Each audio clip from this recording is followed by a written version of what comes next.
Hey peeps! I'm so excited today because a wonderful viewer and sister in the cards sent me the Lumina Tarot as a gift. During our Letha Observance Oaken Flame, one of our community members was working with the Lumina Tarot, and I was like, that's been on my list for forever.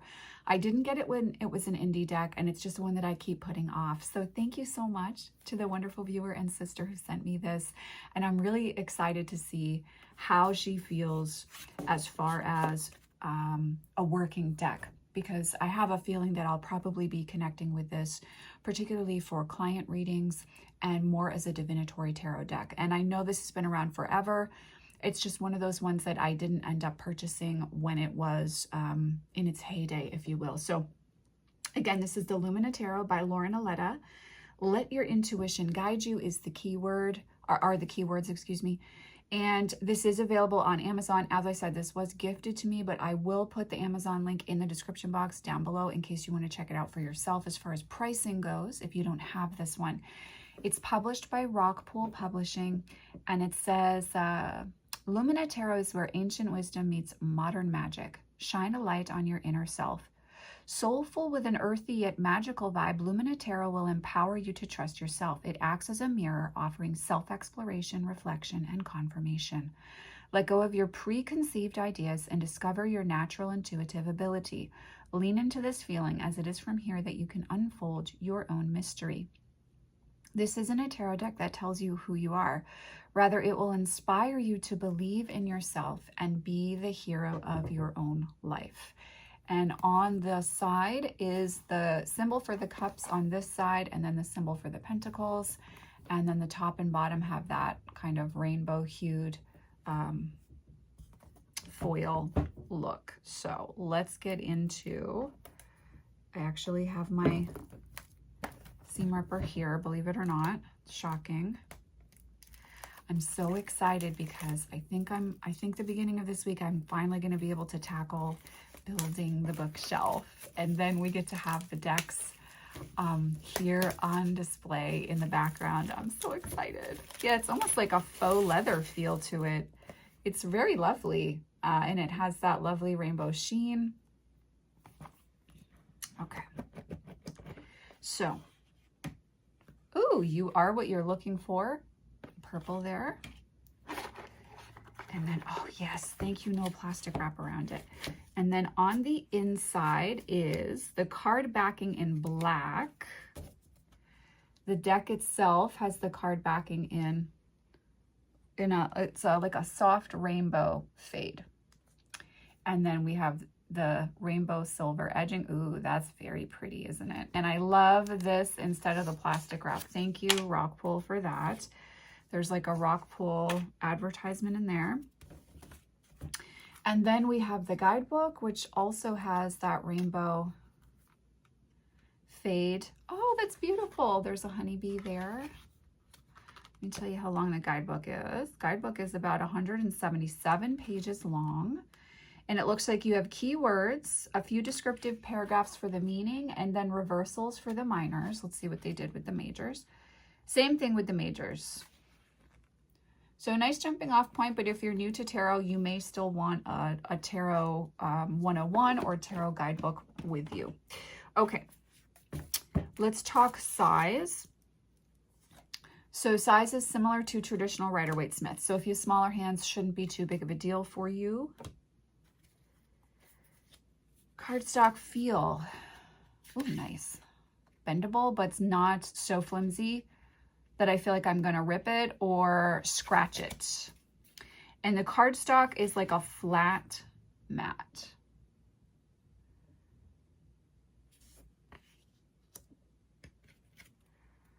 I like the, I like that we have a lot of different representation in this deck. And I like that we have some white space in most of the cards, or black space if it's in shadow like the Magician. I like that we have that empty space in the imagery to really tap into the symbols that the artist has chosen. You know, it's not too busy, which is kind of my vibe right now. And I like that.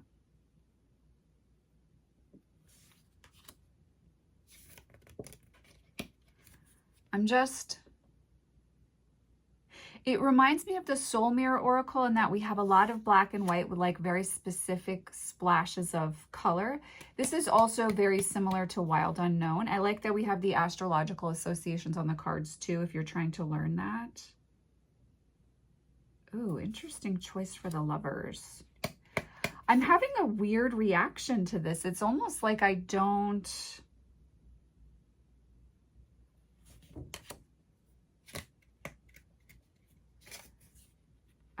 know. I like that Chariot card. You know, usually I'll have like a gut feeling when I connect with a deck, and I'm not liking it, but I feel, you know what it is? I think it's air element, and air element's always uncomfortable for me because I have almost no. The only thing I have air in my chart is I have a North Node in Gemini. That's it.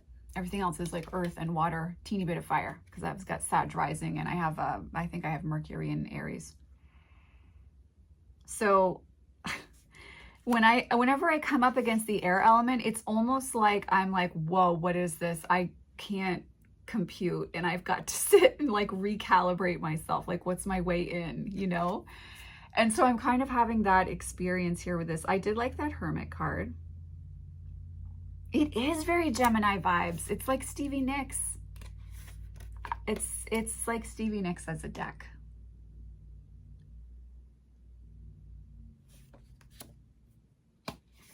I do like the way that the colors are, whilst being primary, not overwhelmingly like in your face.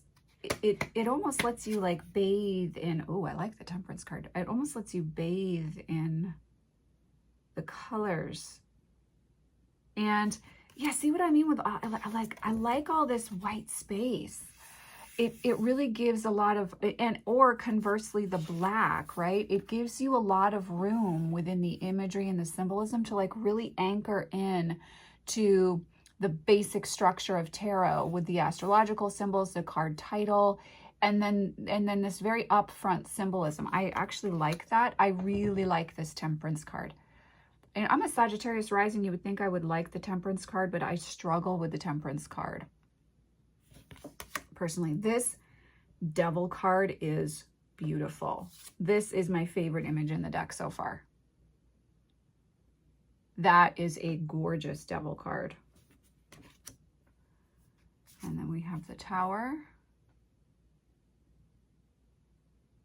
Interesting with the Star.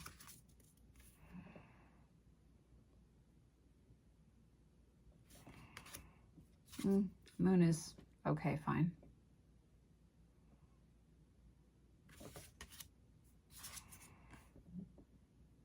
There is the Sun.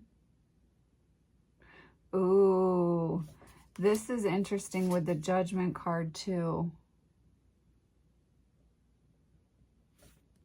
And then I like the World card. That's very lovely.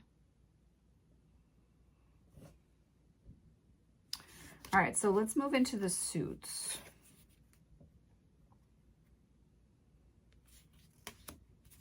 Yeah, and so I like each card here. For the minors, we seem to have, again, a shift in color and tonality, so you can feel the kind of evolution of the spark of the suit as it grows, right? You really tapped into that. Oh my. Oh, I like this Five of Wands. Look at that, guys. The Suit of Wands is kind of reminding me of the, oh, it's a tarot deck that was really popular back when I first started my channel. Oh gosh, I can't remember the name of it now. I can see the box, but they don't have the box in here. It's the one that has like the deer on the box, and it was indie, and there were a couple editions and they were very popular. And I never really found my way into it, but it is a powerful tarot deck. If I remember the name, I will put it in the description box down below, but it kind of gives me those vibes too. I like that 7. It's also similar to the Wild Unknown, not in its style necessarily, but again, in its very selective use of color.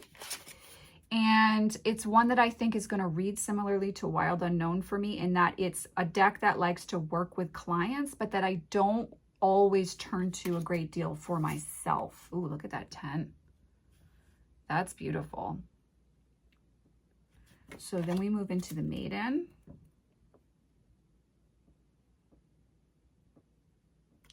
Oh my God, what is the name of that deck? It's like something.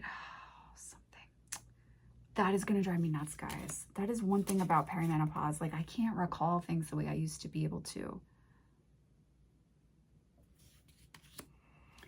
This is kind of in between the Vinder deck and Wild Unknown. It's like a bridge between those two. So I think if you use either of those, you would enjoy this if you don't have this deck yet. Oh, I like this too.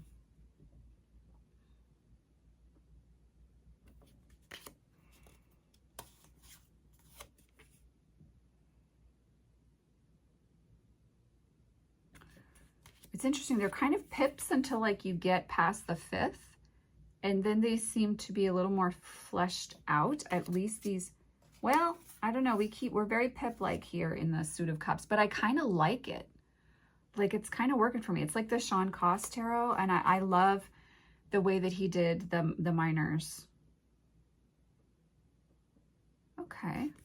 Well, I'm not hating that they're pip-like. I'm not against it. Oh my, the 8 is beautiful. Oh my God, this is spot on. That 8 is gorgeous. And the kind of balanced contentment referenced in the 9. I think this would be a great deck for a beginner, for sure. Especially if you're like opening up to your intuition. I think there's again, it's a very air element deck. There's a lot of expansion that it's offering you. And it's kind of like if we cooled down, I don't know, maybe the Serpent Fire Tarot in a way.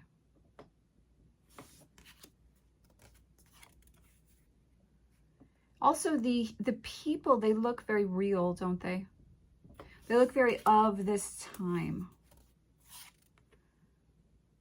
So it brings it to, there's an immediacy to it. You know, it feels like it brings it into your daily life. I do like the aces in this deck as well. Very well done by the artist. So far, the aces and the 2s, I'm really enjoying. Look at the bird of prey here at the top. Beautiful. All right, here we go. One of our important depictions, the 3 of Swords. I like it. I don't love it, but I like it.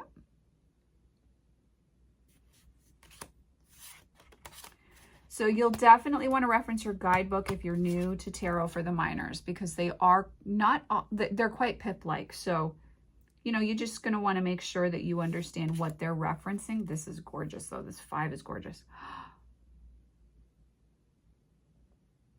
Oh, I like the 6. Oh, the 6 is so beautiful. I'm actually liking the Suit of Swords more than I thought I would. I don't typically love the Suit of Swords for obvious reasons. That is really, really beautiful. Oh my goodness. There's the 7. Oh, I like the 8. Guys, look at, there's some bug crawling on my leg. Look at that. Look at this 8. I love it. Oh, the 9. Okay, the Suit of Swords so far is my favorite suit. Oh, the 10. The 10 has a vulture, guys. The 10 has a vulture. We love this. We love this. Love that 10. Yeah, I like that we have all these birds of prey referenced in the Suit of Swords too. So there's definitely spirit animal in this deck as well. And I think it could take you to a lot of different places if you wanted to go there, you know? Yeah, I like this deck. I'm not going to say I really like it. I'm going to say I like it, and I'm curious to see what's going to happen with it. Because it's so air element, it feels a bit foreign to me. But I get it. Like, I get where it's going. And I'm going to need to clear her. I'm going to need to do some reads with her. Okay, though I don't like this ace, though. I get it, but I don't like it. I don't love this 2.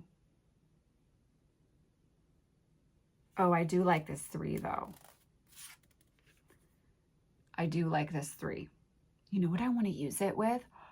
I want to use it with the nameless one. Oh, this 4 is gorge. Okay, that's beautiful. Love. And I like this 5. The 5s, the artist did a great job with.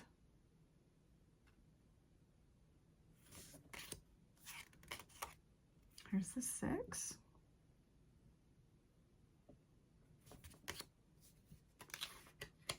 I like the 7.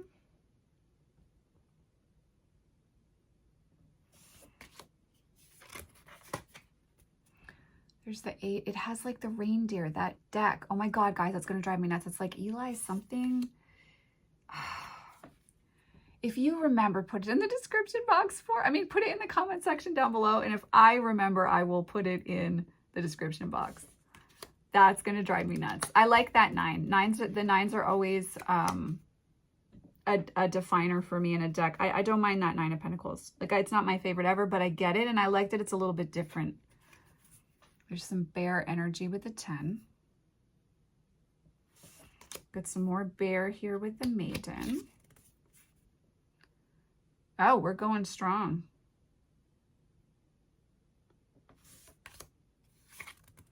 The bear energy for the court cards. There's the queen. And then we have the king. I do like the use of watercolor. I really do. Okay, so as we have been doing of late, and I just want to show you the backings again, because I actually do like these backings. They're very lovely. Okay, so as we have been doing, let's draw a card together, and then we'll check out the guidebook and we'll see what we think. So just take a moment and just be with me. Let's just connect in together. Let's just see what we need to know. What do we need to know, Lumina Tarot? Please give us a message for this time. Ooh, 6 of Wands. Beautiful, beautiful energy of success, self-worth, self-value, putting ourselves out there. Let's see what the guidebook has to say. So just so you can see, riding out the storm to success. You have managed to negotiate any confusion and setbacks, seeing you now a little wiser and somewhat transformed. By embracing your natural skills and strengths and focusing this energy into one goal, you are nearing the finish line, which will see you stand out from the crowd and come out on top. For some time now, you've been working hard at creating an authentic life inside and out, building reputation and respect within your community for how you conduct yourself and what you do. You may be increasingly recognized for your personal ethics, unique style, and natural talent. Now is not the time to be shy. Let yourself and all you've worked hard for shine. Appreciate your own worth and allow others to do so. You are inspiring and are living the life of example. Good work. So that's the upright meaning. There's also a reversal meaning here as well. So I definitely think the guidebook is very personal journey focused for sure. So if you're wanting to read tarot from a more of like a reading for others perspective, you'll definitely want to connect with a Tarot 101 book if you're new to working with tarot. However, much like the Darkwood Tarot guidebook, I think if you are using this deck for mostly personal work, this will be very helpful to understand the very nuanced individual meanings of the cards for you. So this is definitely, at least from our first pull, it seems like a guidebook that you'll want to reference and get to know and have an understanding of if you're drawn to purchase this deck and you don't have it yet. My first insights are totally an air element deck. I will definitely be using this in professional readings. The artwork and imagery is lovely. It's very user-friendly while also being curious and enlightening. And I'm intrigued to see how it will come into my personal practice over time for sure. Let me know in the comment section down below if you have this deck, if you've been using it, what you feel about it, how its personality speaks to you. I'd love to hear your thoughts. It's been really fun to unbox this. Thank you so much to the viewer and sister in the cards who sent this to me. I'm deeply grateful for you, as always, my dear. Excited to work with this one, particularly professionally. I have a feeling I know how this one's gonna show up in my practice already. So I hope you are doing well out there in the world, guys. I am sending you, as always, oceans of love from the heart of the forest, and I will, of course, see you in the next video. Take care.